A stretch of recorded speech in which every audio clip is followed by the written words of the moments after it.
ketika dia mengharamkan Maria Kiptia, perkataannya itu dari hawa nafsunya atau dari wahyu? Dari itu muncul dari wahyu. Kalau wahyu kenapa ditegur? Makanya itu kamu nggak tahu. Begini saya terangkan. Mau terangkan nggak? Kalau kamu nggak mau tak terangkan ya sudah. Silakan kita mendengar sekarang. Begini ya, bahwa surat At-Tahrim ayat 1 itu kejadiannya itu memang Nabi menghalalkan perkara yang haram. Terus ditegur oleh Allah melalui malaikat Jibril, turun ayat ini, Muhammad kenapa kamu Maria Kipti ini kan halal bagimu, kenapa kok kamu karena membela kedua istrimu Hafsah sama Aisyah kamu mengharamkan perkara yang halal. Budak kan halal untuk dia bukan istrinya, itu budak itu dalam agama Islam itu halal untuk ditiduri sama seperti istri. Yang pertama, terus Allah turun itu karena Muhammad ini punya sifat yang dijaga oleh Allah untuk tidak berbohong. Dan Al-Quran ini, ayat ini itu bisa disimpulkan. Yang ditanya apa, yang dijawab apa? Oh lah, kamu mau tak terangkan apa enggak? Ini santri, waktu begini. Muhammad mengucapkan haram menggauli Maria Kipti, itu ucapan itu berdasarkan wahyu atau dari hawa nafsunya? Berdasarkan wahyu. Kalau berdasarkan wahyu, kenapa Allah menegur wahyunya?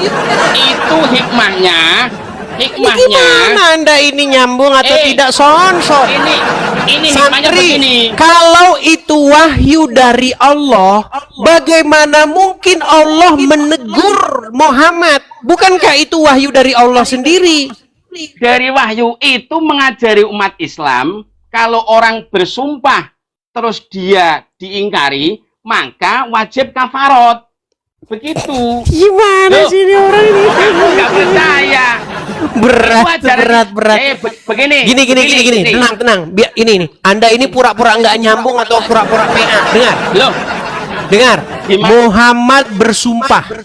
Dengar. Demi Allah, Maria Al-Qibtiyah haram bagi saya. Saya tidak akan lagi menidurinya. Ketika dia ucapkan begitu, ucapannya itu dari hati hawa nafsu dia atau dari wahyu Allah? Dari wahyunya Allah, karena ini ayat turun. Makasih Bang Ceki, makasih. Begini. Terus, kalau itu wahyu dari Allah, iya, kamu tahu wahyu nggak?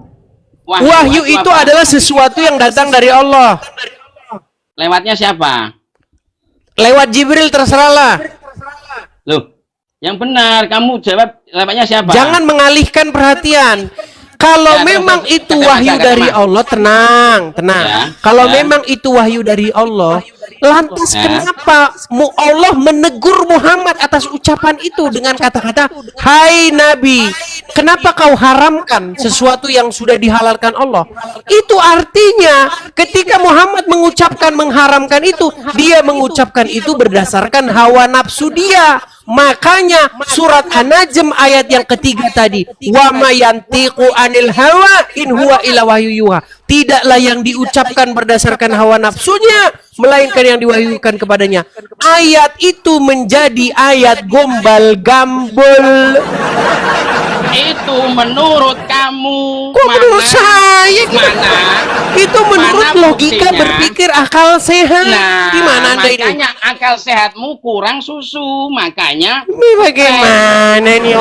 Bagaimana? Tidak nyambung ya saudara-saudara.